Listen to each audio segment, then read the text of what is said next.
أما بعد رب اشرح لي صدري ويسر لي أمري واحلل عقدة من لساني يفقهوا قولي صدق الله العظيم. Ma'asyiral muslimin, sidang salat zuhur yang dirahmati Allah Subhanahu wa taala. Puji dan syukur bagi Allah yang telah memberikan kekuatan lahir dan batin. Alhamdulillah, pada siang hari yang insya Allah kita akan melanjutkan kajian kita, yakni yang akan dipandu oleh guru kita, yaitu Bapak Ustaz Benny Jasman. Dan insya Allah yaitu akan menjelaskan tentang keluarga Luqman. Itu Ustaz ya? Nasihat Luqman ini kita yang kita beri nasihat-nasihatin. Dan seperti biasa Ustaz, kami tolong berikan waktu untuk sesi tanya jawab. Fadhil. Bismillahirrahmanirrahim. Assalamualaikum warahmatullahi wabarakatuh. Waalaikumsalam warahmatullahi wabarakatuh. Innal hamdalillah nahmaduhu wa nasta'inu wa nastaghfiruh wa na'udzu billahi min shururi anfusina wa sayyiati a'malina. Man yahdihillahu fala mudilla lahu wa may yudlil fala hadiyalah. Asyhadu an la ilaha illallah wahdahu la syarika lah wa asyhadu anna Muhammadan abduhu wa rasuluhu la nabiyya ba'dah wa la haula wa la quwwata illa billah amma ba'd. Fa ya ayyuhal ikhwatal kiram, a'azzakumullah jami'an.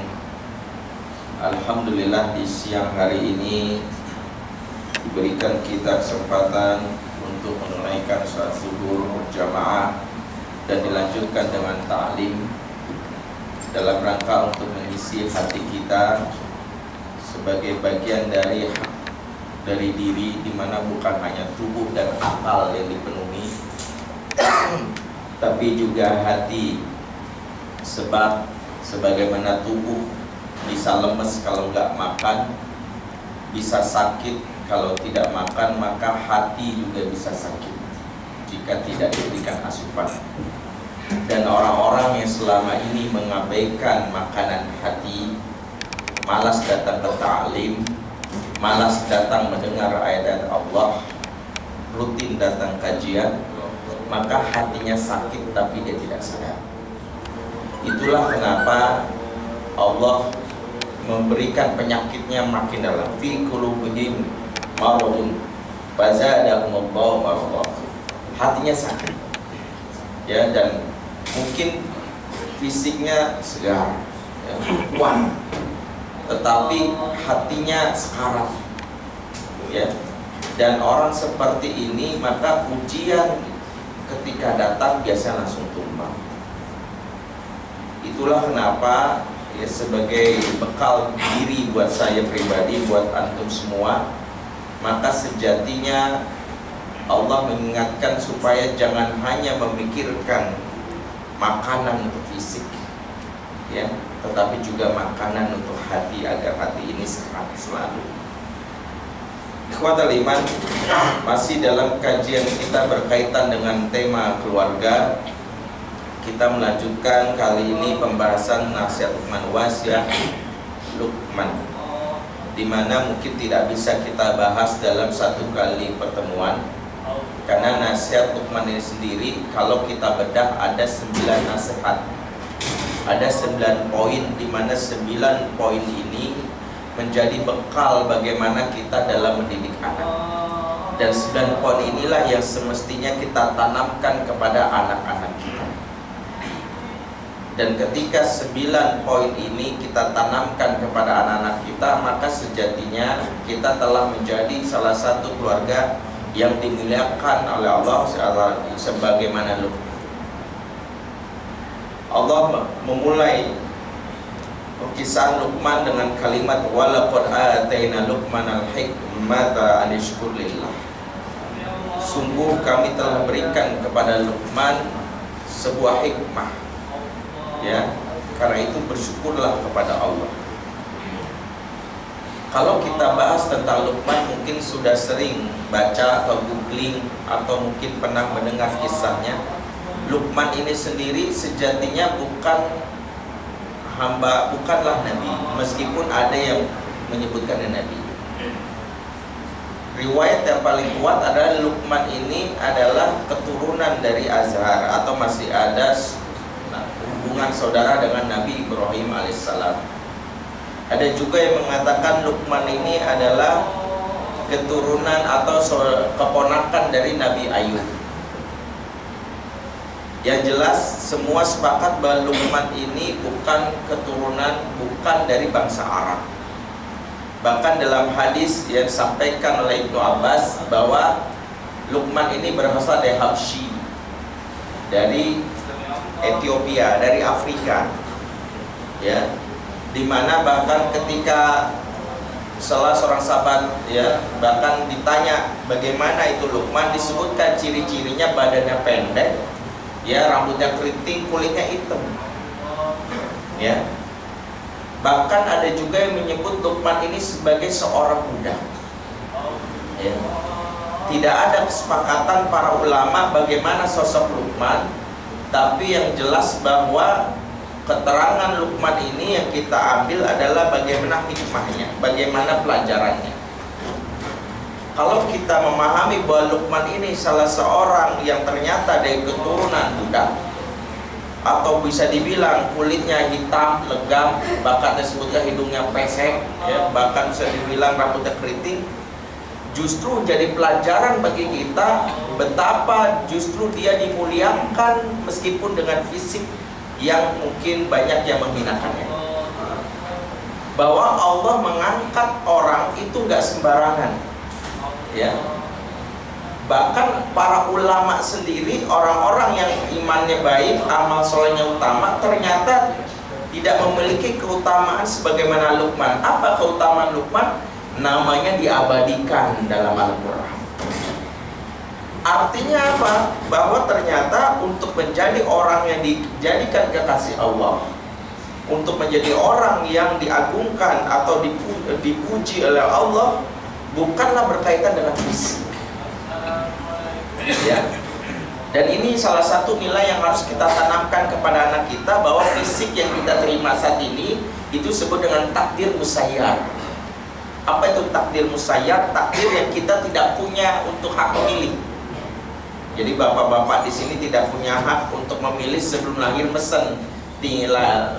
Misalnya lahir dari ibu yang kulitnya putih, bapak kulitnya putih, nanti pas lahir hidungnya mancung, ya, kulitnya putih mulus, lalat aja kepleset, nggak bisa, ya, matanya biru gitu, ya, terus pokoknya ganteng tinggi, nggak bisa. Maka kalau kita lahir dalam keadaan kulit hitam dan sebagainya, itu adalah takdir musayyar. Dan ketika Allah memberikan takdir musayyar, Allah tidak menghikum, tidak menghisap, karena memang nilai seorang hamba bukan dari fisiknya. Innallaha la yanzuru fi suwarikum, Allah tidak melihat bagaimana bentuk rupa tubuhmu. Maka orang-orang, ya, khususnya dalam pendidikan anak, ya, kalau kita bahas dari kisah Luqman, sejatinya memperkenalkan dulu bahwa kemuliaan diri bukan karena fisik. Jadi kalau kita memuji anak itu jangan terlalu sering memuji fisiknya. Ih, cakep banget, ih, ganteng banget. Maka dia akan melihat bahwa unsur fisik itu unsur paling utama. Makanya berlomba-lombalah dia mensolekkan diri, berdandan, jerawat muncul satu langsung panik luar biasa, ya, bahwa dunia serasa udah kiamat, ya, bahwa baru ada jerawat, ya, udah rasa dunia udah runtuh. Nah, lihat remaja-remaja saat ini yang ketika urusan fisiknya itu menjadi urusan prioritas. Makanya kalau kita belajar dari kisah para sahabat, mereka justru tidak memperhatikan bagaimana fisik. Contohnya kisah yang sangat populer, kisah dua orang anak muda yang bernama Muawis bin Afra dan Muaz bin Amr bin Jamuh. Dua orang ini diabadikan dalam sejarah sebagai penakluk gempong kekafiran di zaman Rasul. Siapa? Abu Jahal atau Umar bin Hisham. Abu Jahal yang dikenal kekafirannya ini, ya, itu sudah terkenal seantero Arab. seluruhnya kenal tapi nggak tahu rupanya yang mana. Maka saat perang Badar terjadi, beberapa sahabat muda yang salah satunya adalah Muawis bin Afra dan Muaz bin Amr bin Jamuh lantas bertekad ketika berangkat dari rumahnya, targetnya cuma satu, ingin membunuh Abu Jahal. Kalau misalnya Musa dipuji karena berhasil misalnya membuat malu Fir'aun ya sebagai gembong kafiran, maka mereka berpikir kami bukan sekadar ingin membuat malu yang namanya Fir'aun di zaman ini, tapi kami bunuh, kami bawa kepalanya di hadapan Rasul. Permasalahannya anak muda ini nggak kenal yang namanya Abu Jahal, nggak pernah ngeliat bentuknya. Dulu kan belum ada yang namanya BB, ada profil picture-nya gitu ya, dicek dulu gitu, ini orang ini enggak, cuman denger aja dia ada orang nih yang suka jahat sama Rasul, namanya digelari Abu Jahal, oh gitu ya, tapi nggak tahu yang mana. Maka saat perang Badar mereka tuh langsung bertanya sama seorang sahabat bernama Abdurrahman bin Auf. Pertanyaannya adalah yang namanya Abu Jahal. Jadi di antara semua musuh diabaikan, targetnya cuma satu, itu Abu Jahal. Singkat kata dikasih tahu Abdurrahman bin Auf itu cirinya Abu Jahal, kepalanya botak. Ya disebutkan ya itu orangnya, maka dicari ya, dan dia tidak memperdulikan. Bahkan ketika Muawis bin Afra siap menyerang Abu Jahal itu dikelilingi oleh sahabat, oleh pengawalnya. Salah satu pengawalnya adalah Ikrimah, anaknya. Ikrimah membela bapaknya. Ketika dilihat ada anak muda ingin menyerang bapaknya, maka bertarung mereka. Tanpa sadar tangan Muawis bin Afra itu kena sabetan pedang. Ya, tapi ketika kena sabetan pedang, dia tekadnya cuma satu, Abu Jahal. Maka ketika tangannya kena sabetan pedang, ternyata nggak tanggung-tanggung, tangannya itu hampir putus. Ya, kalau bahasa Betawinya apa tuh, napel. Tapi saking dia ngincer namanya Abu Jahal, dilempar itu pedang ke sebelah kirinya, dikejar tuh Abu Jahal pakai pedang kirinya, di mana tangannya masih gantung.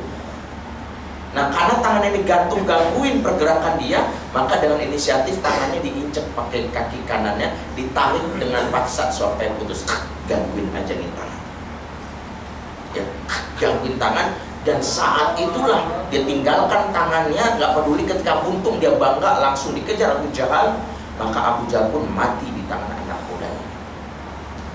Kita tidak bisa membayangkan, pertamanya anak muda ketika buntung mikirinnya langsung, cewek mana yang mau gua nih, aduh repot banget, nanti kalau dijodohin apa kata orang, iya si buntung nikah, semua malu. Justru kata dia, tanganku lebih dulu sampai ke surganya Allah.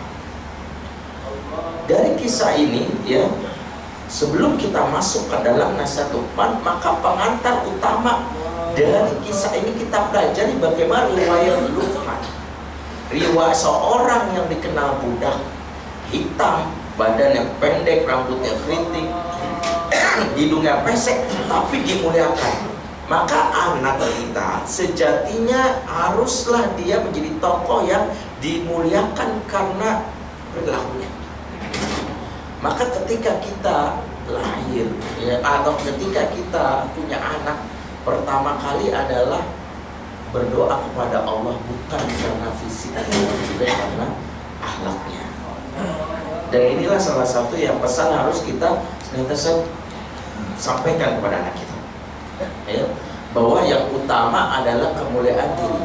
Kamu tidak bisa nak merubah takdir fisikmu ya, dengan badan pendek itu ya udah terima apa ada ya, dengan fisik yang seperti itu, yang mukanya mungkin ya penuh jerawatan atau hitam, tidak bisa. Tapi ada takdir yang kita punya hak pilih yang disebut dengan takdir mukhayyar. Kalau tadi saya bilang takdir musayyar, di mana fisik itu adalah takdir musayyar, di mana kita sepenuhnya hak Allah, tidak ada dengan jenis kelamin laki atau perempuan, itu takdir musayyar. Tapi kita punya takdir mukhayyar, punya hak pilih. Salah satu hak pilih kita adalah Allah ya fa'alhamaha fujuraha wa taqwaha, diilhamkan kepada diri kita mau jadi pribadi yang berlaku dosa atau takwa. Kita punya pilih. Anak kita sejatinya begitu. Maka anak yang sudah sampai kepada kebanggaan akan kemuliaan dirinya, dia menjadi anak yang pede, menjadi anak yang tidak lagi berpikir secara fisiknya.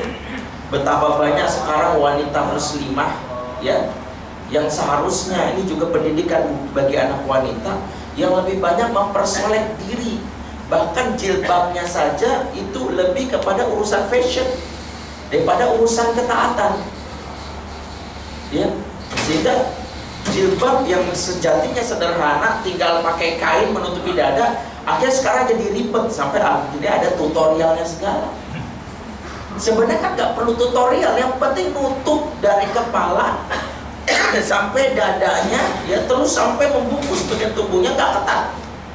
Tapi sakingnya bahwa pengen dipandang cantik, akhirnya ada diikat-ikat, ya, untungnya nggak nyangkut, kalau nyangkut kan kesel, ya, kecekek, ya, ada yang sampai dibikin tinggi, ya, turban itu kan, ya, yang repot udah naik motor nyangkut ke tiang, ke pental, bahaya lagi. Dan banyak model-modelnya. Ada yang pakai jilbab tapi ketat, ada yang pakai jilbab tapi mengundang perhatian orang. Pakai jilbab tapi ada tulisannya, ya gitu ya, pencinta Hello Kitty, kan makin aja orang makin suka. Atau dibikin warna-warni. Sejatinya justru jilbab bagi muslimah, bagi anak kita adalah untuk membuat orang tidak memandang, untuk membuat orang itu tidak justru tertarik. Kan sejati ketertarikan wanita untuk pasangan yang sah, untuk suaminya, tidak justru untuk menggoda. Tapi ketika ada muslimah memakai pakaian itu dalam rangka untuk dipuji, ih cakep banget, cantik, maka sejatinya dia hilang dari hakikat dari kenapa perintah jilbab itu turunkan. Lagi-lagi karena dari kecilnya terbiasa dia dimotivasi untuk mempercantik diri, dimotivasi untuk merasa bahwa tubuhnya itu dimuliakan, hanya tubuhnya saja. Dan ada juga orang yang anak yang minder.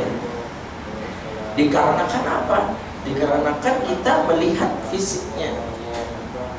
Ya, disinilah bagaimana kisah Luqman memberikan pengajaran bahwa pentingnya kita untuk belajar untuk bagaimana menghargai urusan berkaitan dengan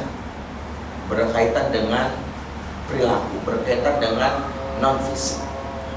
Yang kedua, ya, ayat ini mengatakan Luqman, walaqad aitana Luqman. Jadi Luqman tadi sudah kita bahas bahwa dia bukan sosok yang mungkin secara fisik diagungkan oleh manusia. Dia bukan sosok yang secara fisik, ya, terpandang di masyarakat. Bahkan riwayat yang kuat mengatakan dia hanya seorang budak. Kalaupun bukan budak, fisiknya adalah fisik yang hitam, ya, bahkan lebih pendek dan hidungnya pesek, tapi dimuliakan oleh Allah, ya. Karena itu untuk mencapai derajat yang tinggi di hadapan Allah, berlomba-lombalah dalam masalah keimanan dan ketakwaan. Sejatinya Bilal bin Rabah itu bahkan dianggap Rasul lebih dulu sampai ke surga sendal. Bukan karena apa-apa, tapi karena Bilal punya keimanan yang luar biasa. Beliaulah orang pertama yang justru berani mengucapkan kalimat ahad. Ahad, berani untuk disiksa oleh majikannya karena tetap memperjuangkan kalimat Allah. Sungguh siksaan luar biasa. Beliau juga yang punya kebiasaan gak tanggung-tanggung. Salah satu kebiasaan Bilal itu yang dipuji oleh Rasul adalah dia senantiasa tajdidul wudu, senantiasa memperbarui wudu. Bilal selalu dalam keadaan suci. Setiap bangun tidur dia wudu, habis buang angin dia wudu, bersentuhan dia dengan tidak sengaja dengan bukan mahramnya dia wudu. Pokoknya yang membatalkan wudu dia segera perbarui wudunya. Ya, dia tidak ingin dalam keadaan apapun dalam keadaan yang kotor, dalam keadaan yang tidak suci. Disitulah kemuliaan. Betapa banyak orang yang fisiknya bagus tapi urusan najis atau kesucian tidak diperhatikan. Ya, ada misalnya orang bule itu yang kadang, ya itu tadi, ke gereja, ya, dalam keadaan pipis ditahan akhirnya celana. Ya, bahkan ada yang misalnya nggak mandi berkali-kali. Bilal meskipun kulitnya hitam tapi wudhu salah satu kebiasaan dari beliau. Itulah sahabat bernama Bilal. Nah, sama seperti Luqman, Bilal juga begitu. Bilal sahabat yang dimuliakan. Ya, dimuliakan. Motivasilah anak kita, motivasilah diri kita, nggak usah berlomba-lomba dalam masalah fisik, bakalan kalah. Ya, main mancung-mancungan hidung bakalan kalah. Ya, main putih-putihan kulit bakalan kalah. Ya, karena orang yang putih-putihan kulit pasti adalah orang yang modalnya kuat, modalnya banyak. Ya, main misalnya apa, kencang-kencangan kulit bakalan kalah. Tapi yang nggak bisa dikalahkan itu adalah kalau kita berlomba-lomba dalam masalah iman, berlomba-lomba dalam masalah amal soleh. Dan inilah salah satu pesan yang harus kita miliki. Berikutnya sebutkan walaqad atina Luqman al-hikmah. Kami berikan Luqman itu hikmah. Apa makna hikmah? Abdurrahman Sa'di mengartikan bahwa hikmah ini dari beberapa ulama ada 20 makna bahkan lebih. Bahkan ada yang menyebutkan sampai ratusan makna hikmah. Ya. Salah satu makna hikmah itu adalah al-hidayah. Kami berikan kepada Luqman itu hidayah. Ya. Kenapa? Karena hikmah itu maknanya lebih dari sekedar memahami, tapi dia sampai kepada akar dari pusat memahami. Ya. Itulah disebut dengan hidayah. Dan hidayah itu sendiri ada dua. Ya, dan ini kadang kita harus juga pahami. Ada orang yang mendapatkan hidayatul aql. Yang kedua ada yang disebut dengan hidayatul taufiq. Nah, ini beda. Para ulama membagi hidayatul aql adalah hidayah akal, di mana petunjuk akal. Untuk petunjuk akal bahkan orang kafir pun dapat. Ya. Maka kalau sekadar petunjuk akal, Abu Jahal sendiri dan kocok-kocoknya itu dapat. Sebab apa? Mereka kalau ditanya man khalaqas samawati wal ard, siapa yang menciptakan langit dan bumi, mereka jawab Allah. Makanya jangan heran orang kafir aja sumpahnya wallahi, demi Allah, sumpahnya demi Allah. Orang kafir di zaman orang kafir Quraisy sumpahnya demi Allah. Ya. Kenapa? Mereka mendapatkan petunjuk akal. Makanya ada orang yang tahu bahwa yang namanya korupsi itu haram, petunjuk akal dapat. Ada wanita muslimah yang tahu bahwa jilbab itu wajib, petunjuk akal. Ini hidayah. Hidayatul akal. Maka yang lebih tinggi daripada hidayatul akal ada nama hidayatul taufiq, petunjuk kebenaran. Di mana mungkin dia ketika ada satu ilmu yang sampai langsung tergugah hatinya untuk mempraktekkan, langsung tergugah hatinya bahwa ini bersumber dari Allah. Ya. Hidayatul taufik itu makanya lebih kepada masuknya ke hati. Kalau hidayatul akal masuknya ke akal. Kalau ke akal hati nggak bergerak. Makanya ada orang yang mungkin ada yang hafal Quran. Ya, tapi justru Quran dilanggar. Misionaris itu banyak yang hafal Quran. Ya, mereka membaca ayat-ayat Quran tapi nggak masuk ke hati mereka, masuk ke akalnya. Ya, makanya ada orang yang hikmah itu adalah tidak sekadar masuk ke akal tapi masuk ke hati. Ya, itulah disebut dengan hikmah. Maka kalau orang mendapatkan hikmah, itulah hidayah yang dibutuhkan. Dia lebih mengenal dari sekedar